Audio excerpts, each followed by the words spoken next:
ಈಗ ಅವರ ಹೆಸರಿಗೆ ಮುಸಿ ಬೆಳೀತಕ್ಕಂಥ ಪ್ರಯತ್ನ ಅಥವಾ ಏನು ಸರ್? ಅದನ್ನೇ ನಾವು ನಮ್ಮ ಸಭೆಗಳಲ್ಲೆಲ್ಲ ಹೇಳಿದ್ವಲ್ಲ, ಮುಖ್ಯಮಂತ್ರಿಗಳೇ ಅವ್ರ ಭಾಷಣದಲ್ಲಿ ಹೇಳಿದ್ದಾರೆ.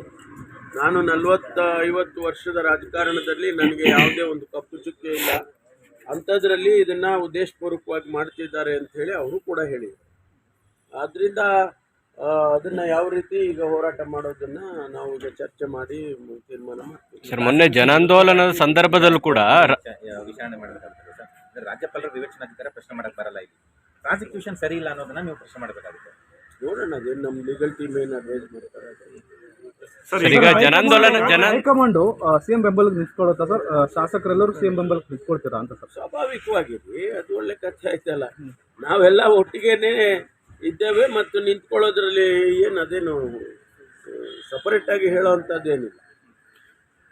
ತಮ್ಮ ಇಲಾಖೆಗೆ ಬರುವ ಜಡ್ಜ್ ನೇತೃತ್ವದಲ್ಲಿ ತನಿಖೆ ನಡೀತಾ ಇತ್ತು. ಈ ಹಂತದಲ್ಲೇ ಈ ರೀತಿಯ ಒಂದು ನಿರ್ಧಾರ ಏನ್ ಸರ್? ಏನು ಮೆಸೇಜ್? ನೋಡಿ,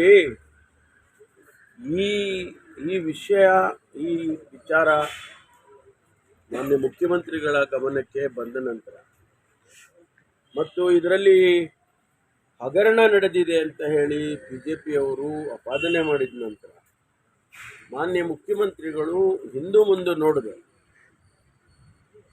ತನ್ನ ವಿರುದ್ಧನೇ ಒಂದು ಕಮಿಷನನ್ನು ಅವರು ನೇಮಕ ಮಾಡ್ತಾರೆ ಅಂದರೆ ಅವರು ನಾನು ಏನು ಮಾಡಿಲ್ಲ ಅನ್ನೋದು ಅವರಿಗೆ ಜನಸಮುದಾಯಕ್ಕೆ ಗೊತ್ತಾಗೋದಿಲ್ಲ. ಒಂದು ವೇಳೆ ಆ ರೀತಿ ಅವರು ಹೆದರ್ಕೊಂಡು ನಾನೇನೋ ತಪ್ಪು ಮಾಡಿಬಿಟ್ಟಿದ್ದೀನಿ ಎಂದಿದ್ದರೆ ಕಮಿಷನ್ ಯಾಕೆ ಮಾಡೋರು? ಇವತ್ತು ಕಮಿಷನ್ ಮಾಡಿದ್ದಾರೆ. ಕಮಿಷನ್ನಲ್ಲಿ ಮೂಡಾದಲ್ಲಿ ಏನೆಲ್ಲ ನಡೆದಿದೆ, ಇಲ್ಲಿವರೆಗೂ ಯಾರ್ಯಾರಿಗೆ ಸೈಟ್ ಕೊಟ್ಟಿದ್ದಾರೆ, ಯಾವ ಪಕ್ಷದವರಿಗೆ ಕೊಟ್ಟಿದ್ದಾರೆ, ಯಾವ್ಯಾವ ಮುಖಂಡರುಗಳಿಗೆ ಕೊಟ್ಟಿದ್ದಾರೆ, ಅದನ್ನೆಲ್ಲವನ್ನು ಕೂಡ ಟರ್ಮ್ಸ್ ಆಫ್ ರೆಫರೆನ್ಸ್ ಕೊಟ್ಟಿದ್ದಾರೆ, ತನಿಖೆ ಮಾಡ್ತಾರೆ. ಆ ಕಮಿಷನ್ ವರದಿನೇ ಬಂದಿಲ್ಲ ಇನ್ನೂ ಅಂತ ಹೇಳಿದಾಗ ಮಾನ್ಯ ರಾಜ್ಯಪಾಲರು ಪ್ರಾಸಿಕ್ಯೂಷನ್ಗೆ ಪರ್ಮಿಷನ್ ಕೊಡೋದು ಎಷ್ಟು ಸರಿ? When there is a commission of enquiry is going, ಈ ಶುಡ್ ಹ್ಯಾವ್ ವೈಟೆಡ್. ಒಂದೆರಡು ದಿನ ರಿಪೋರ್ಟ್ ಬರೋವರೆಗೂ ಕಾಯಬೇಕಿತ್ತು.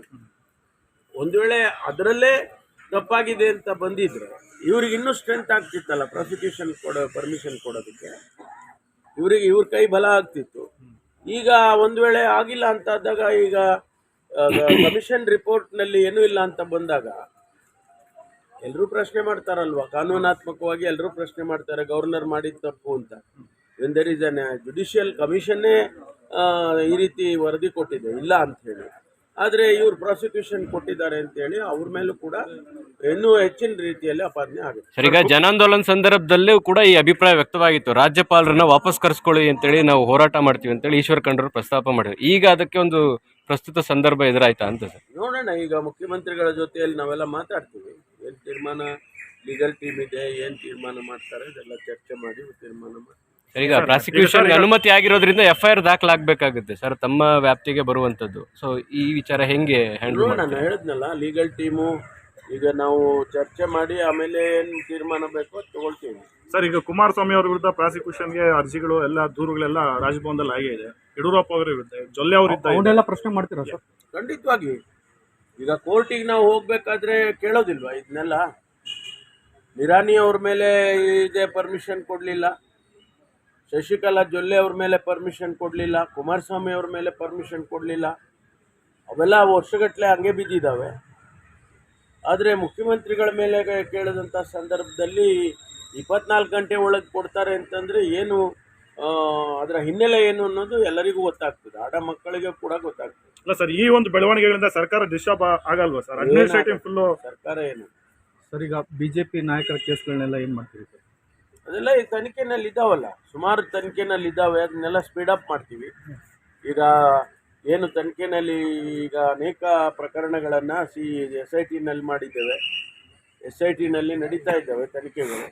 ಅವೆಲ್ಲ ವರದಿಗಳು ಬಂದ ತಕ್ಷಣ ಅದಕ್ಕೇನು ಕ್ರಮ ತಗೋಬೇಕೋ ತಗೊಳ್ತೀವಿ. ಪೋಕ್ಸೋ ಪ್ರಕರಣದಲ್ಲಿ ಸರ್ ತಡೆಯಾಜ್ಞೆ ತೆರವು ಮಾಡುವ ನಿಟ್ಟಿನಲ್ಲಿ ಶುರುವಾಗಿದೆ ಸರ್. ಅದನ್ನು ಕೂಡ ಅಡ್ವೊಕೇಟ್ ಜನರಲ್ಲು ಮತ್ತು ನಮ್ಮ ಅಡ್ವೊಕೇಟ್ಸು ಯಾರಿದ್ದಾರೆ ಆನ್ ರೆಕಾರ್ಡ್ ಅವ್ರಿಗೂ ವೆಕೆಟ್ ಮಾಡಿಸ್ತಾರೆ. ಮಾಡಿಸಿದ್ದಾದ್ಮೇಲೆ ಅದಕ್ಕೇನು ಮುಂದೆ ಕ್ರಮ ತಗೋಬೇಕೋ ಅದನ್ನು ತಗೊಳ್ತೀವಿ. ಅದು ಒಂದು ರೀತಿಯಲ್ಲಿ ರಾಜಕೀಯ ದ್ವೇಷ ಅಂತ ಬಿಜೆಪಿ ಆರೋಪ ಮಾಡ್ತಾರೆ. ಅಲ್ಲಪ್ಪ, ಅಲ್ಲಿ ಆಗಿದೆ, ಘಟನೆ ಆಗಿದೆ ಅನ್ನೋದಂತೂ ಸತ್ಯ ಅಲ್ವಾ? ಅದನ್ನೇ ಈಗ ನಾವು ಅದನ್ನು ಇದನ್ನ ತನಿಖೆ ಮಾಡ್ತಾ ಇರೋದು, ಅದನ್ನೇ ಕೋರ್ಟಿಗೆ ಚಾರ್ಜ್ ಶೀಟ್ ಫೈಲ್ ಮಾಡಿರೋದು. Thank you sir.